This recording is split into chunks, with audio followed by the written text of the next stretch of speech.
All right, everyone, buckle up. Today, we're diving deep into the world of Python. Deep dive is right.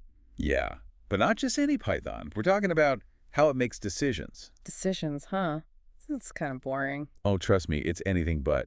We're taking cues from the Python Bytes podcast, their episode on making decisions in Python selection structures. Python bites. Good stuff. Right.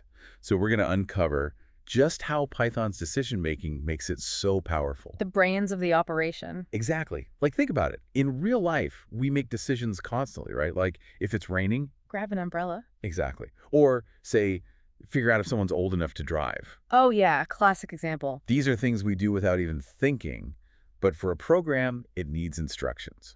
And that's where selection structures come in. They're like the rule book for decisions. Okay, I'm intrigued. So these selection structures, the episode mentioned if-else, and if-elif-else. Three amigos of decision making. Uh-huh. Nice. But seriously, what are these, like, different question types for the code? Yeah, think of them as ways to check conditions. Like like asking, is this true? I think I get it. So let's say you're writing code to check if someone can vote. You'd use if age 18. Okay, so if they're 18 or older, they can vote. Makes sense. Yeah. Boom.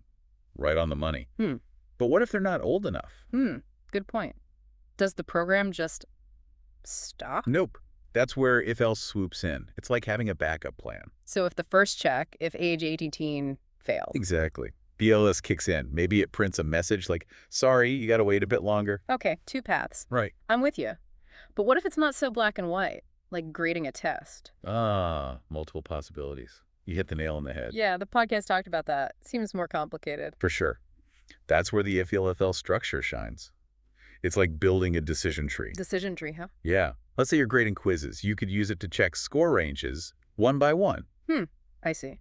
Like if the score is 90 or above, it's an A. If it's 80 or above, it's a B, and so on. Nailed it.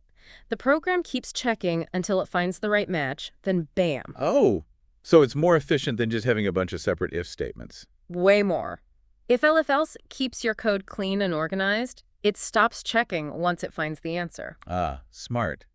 Prevents any accidental double grading. Exactly. You don't want to give someone 2 grades, right? Chaos. Definitely not. Okay, so we've got if for a single condition, if-else for 2 options, and if-elif-else for multiple possibilities. Did I get that right? Perfect. And don't forget the final else. And if-elif-else, it's like the catch-all. The safety net. So if none of the other conditions are true, it knows what to do. Right. Like error. Invalid score, just in case something goes wonky. Okay, this is making sense, but can you give me a real-world example, something I'd actually use? Sure. Let's say you're building a simple movie recommendation app. A movie app. I like where this is going. You can use these structures to personalize recommendations, like if they like comedies, show them this. Else, if they prefer action, boom, different set of movies. Okay, now that's cool. It's all about making the experience feel tailored. Exactly. It's making technology feel more intuitive, less like talking to a robot. Think about how you navigate websites. Yeah, like how it responds to your clicks or shows you personalized content. Right, or even just logging in, it checks if your password's correct. Decision-making everywhere. Wow, it's amazing how much we rely on these structures without even realizing it. For sure. And the podcast even mentioned combining these with logical operators like and, or, and not. Oh yeah, I was wondering about that. It sounded complex. Well, it lets you build even more sophisticated logic. Like, say you're making a vacation planner app. Okay, I'm following. You could use and to recommend places if the user likes beaches and has a specific budget. Makes sense. Or use or to suggest destinations if they like history or museums. So you can chain conditions together to make the decision-making even smarter. Exactly. Imagine how different the digital world would be without these decision-making powers. Think about your favorite apps. It'd be like going back to the 90s. Static pages, no personalization. The program wouldn't have a clue what you wanted. Right. It's mind-blowing how much these simple structures have revolutionized how we interact with technology. Absolutely. Big takeaways for everyone. Python's selection structures are like the brains of a program, allowing them to react to different situations just like we do. You got it.